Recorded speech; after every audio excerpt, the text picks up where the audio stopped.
Good morning, Maria Eduarda, and thank you very much for taking the time to join us. It's a pleasure to have you with us today. To begin, could you please introduce yourself briefly and outline your professional background? Yes, first of all, thank you very much for the invitation. It's a pleasure to contribute to this project and to discuss such an important topic, especially at a time when food security, regulation, and geopolitics are becoming strongly connected. Talking about myself, my name is Maria Eduarda Machado Blakelock. I am a veterinarian with a master's degree in food safety, and I specialize in international trade and agribusiness. I have more than 20 years of experience in international food trade with a focus on animal health, sanitary regulation, market access, and corporate diplomacy. I worked for many years at the Brazilian Ministry of Agriculture and also served as an agriculture attaché in Southeast Asia, in Thailand, Bangkok. Today, I work as an independent consultant in sanitary, regulatory, and geopolitical risks for global agribusiness. Perfect. So you highlighted the growing importance of food security as a geopolitical issue. How would you define the link between food security and geopolitical vulnerability today? Well, in my view, Adriana, food security today is no longer only about producing enough food or having access to food and affordable prices. Of course, these elements remain essential, right? But I think the concept has expanded. Today, food security is also about resilience, predictability, and the capacity of countries to reduce their exposure to external shocks. For example, the COVID-19 pandemic was probably one of the first major moments in our century when many countries started to look at food supply chains through the lens of vulnerability. Then the war in Ukraine reinforced this perception, especially because of its impact on energy, fertilizers, grains, and logistics. More recently, tensions and conflict in the Middle East have added another layer to discussion, particularly because of the potential impact on energy markets, transport routes, shipping costs, and overall uncertainty in global trade. So my feeling is that countries are not necessarily trying to become fully self-sufficient because that is often unrealistic, right? What they are trying to do is reduces strategic vulnerability. China is one of the, it's a very good example. I recently read a Financial Times article discussing whether China is trying to decouple on food. I would use careful the word decoupling. Why? Because full self-sufficiency, as I said, is a very difficult thing to achieve. But I also think China is clearly trying to reduce its strategic vulnerability by producing more domestically, diversifying suppliers, building reserves, and investing in agricultural technology. So in my view, China shows that the real issue is not only self-sufficiency, it is control over vulnerability. And this is where geopolitics becomes very important, Food is not only an economic sector, it's part of national security, social stability, and international influence. Thank you. And in your experience, how are sanitary standards and regulatory frameworks shaping access to the international agricultural markets? So let's say they are becoming one of the most important filters for market access, In the past, many people looked at agricultural trade mainly through price, volume, or competitiveness. These elements are still important, of course, but today access to markets increasingly depends on the ability to demonstrate sanitary control, regulatory credibility, traceability, and institutional reliability. Sanitary standards, okay, are legitimate tools to protect humans, animals, and plant health, but they also have strong commercial and strategic effects because they define who can export, under which conditions, and how quickly a country or a company can recover after a sanitary event. A very clear example, it's very clear and it's knocking our door all the time here in Europe, is avian flu. It has been shaping international poultry meat trade because an outbreak can immediately affect export certificates, lead to import restriction, and force countries to negotiate regionalization, zoning, compartmentalization. So the issue is not only whether a country can control this or can have this disease or not, but whether its sanitary system is credible enough to detect, notify, contain, and manage the risk in a transparent way. Another example is antimicrobial resistance. The AMR is more and more discussed through a One Health perspective, because it connects animal health, public health, environment, food production, and responsible use of antimicrobials. This is also changing the expectations placed on producers, exporters, and governments. So, in my view, sanitary and regulatory frameworks are no longer only technical instruments, they are part of the architecture of global agribusiness trade. Good point. And to what extent has trust in terms of sanitary and regulatory credibility become a key factor in global trade? Well, I think trust has become central. In global agribusiness, countries do not buy only products, they buy confidence in systems. So when an important country accepts meat, grains, fruit, or any agricultural product from another country, it is also trusting the exporting country's inspection system, veterinary services, laboratory certification process, and crisis response capacity. This is especially important in animal protein trade, for example, because a sanitary event can quickly affect market access, as I said. And an outbreak of an animal disease, a food safety incident, or problem related to residues of antimicrobial use can move very quickly from a technical issue to a trade issue, a reputational issue, or sometimes even a diplomatic issue. For example, Europe, that is a very good example.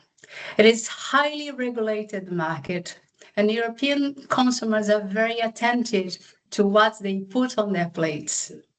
Food safety, animal health, traceability, animal welfare, sustainability, and the credibility of official controls are all part of the trust equation.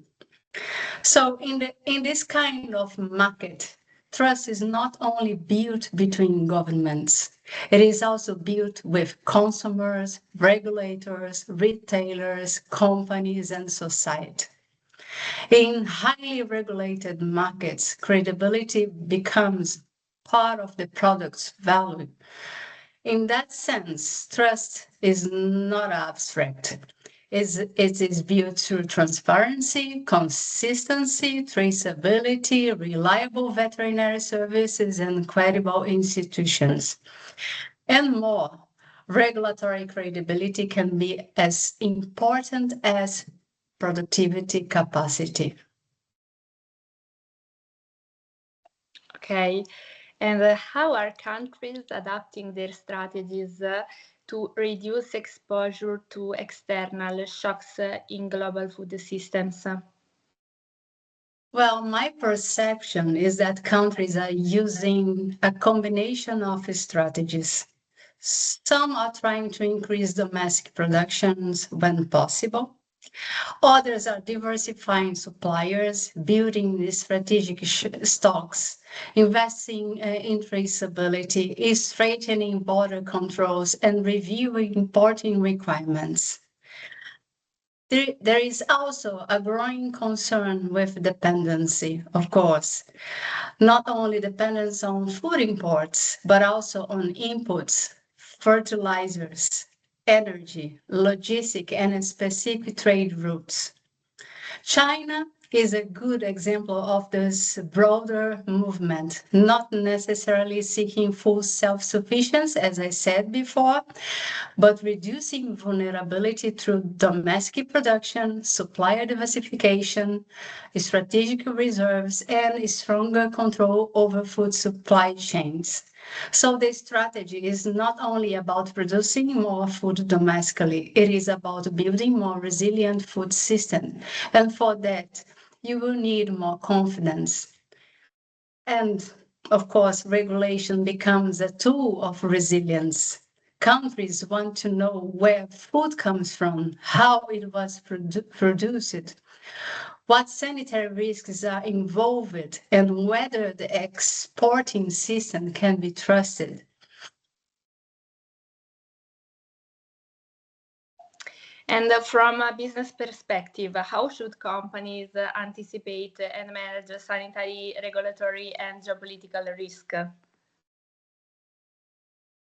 So, from the business perspective, I think companies need to stop treating regulation as something that comes only after the commercial decision.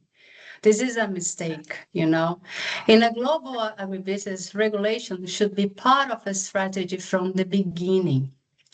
Companies need to monitor sanitary signals, regulatory changes, geopolitical tensions, consumers' expectations, and market access requirements. They also need to understand that risks may appear first as a technical issue, but later become a commercial barrier or a reputational problem, you know. So in my view, companies need regulatory intelligence, sanitary risk analysis, and geopolitical reading, not as separate areas, but as an integrated decision-making system. The companies that understand risk before it becomes a barrier will be better prepared to compete globally and to survive. Considering that, can you share examples from regions such as Asia, Europe, or Brazil that illustrate these dynamics? Yes, I think we can look at different examples. For example, Asia. Many markets are highly sensitive to food safety, animal health status, and government to government negotiation, as such Japan, Korea, and even China. In these markets, trust, predictability, and regulatory relationship are often as important as price, you know. In Europe, we can see how traceability, sustainability, and regulatory credibility have become central elements of market access. So in my view, the European Mercosur discussion free trade agreement is not only about tariffs and quotas, it is also about confidence, standards, environment concerns, and the credibility of production systems. Brazil is a very interesting case because it is one of the world's major agricultural exporters. But you know what? Being a production powerhouse is not enough anymore, you know. Brazil also needs to constantly demonstrate sanitary reliability, traceability, and regulatory credibility. It's a demand from the market right now. So this example shows that global agribusiness is not only about commodities, it is about systems trust and risk management. Thank you. And how do rising global challenges such as energy price volatility or geopolitical tensions impact agricultural production and trade? Well, I would approach this through the example of fertilizers, because fertilizers are one of the most strategic inputs for food security.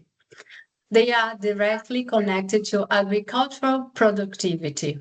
Without stable access to fertilizers, countries like Brazil, for example, may face lower yields, higher production costs, and pressures on food prices.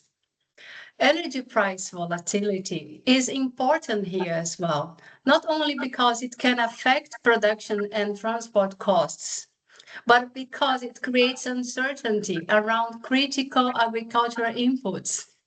So when energy markets becomes unstable, countries tend to become more defensive and try to secure the inputs that are essential for their own food production.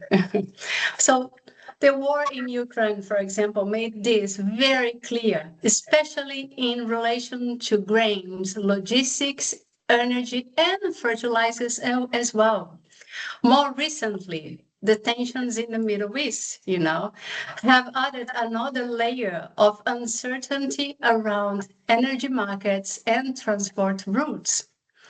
So for me, fertilizers show that food security is not only about food itself. It is about food access to the inputs that make food production possible. Good. And looking ahead, how do you see the relationship between geopolitics, regulation, and global agribusiness evolving in the coming years? Well, I believe this relationship will become even more important. We are living in a more fragmented world where countries are gradually concerned about dependency, resilience, and strategic autonomy. In this context, agribusiness will not be shaped only by productivity or price. It will also be shaped by regulation, trust, sustainability, animal health, credibility, and geopolitical alignment. I think companies and countries that understand this shift will have an advantage. They will be able to anticipate risks, adapt faster, and build more credible relationships with their markets. So my final point would be that global agribusiness is moving from a commodity logic to a credibility and resilience logic. The future of agricultural trade will not be defined only by who produces more, but by who can prove credibility, manage risk, and build trust across different regulatory systems. So the question is not only who can produce more. The real question is who can prove reliability when the next disruption comes.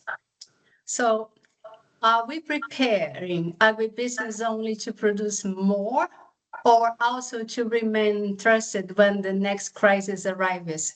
Because it will arrive. It will arrive for sure.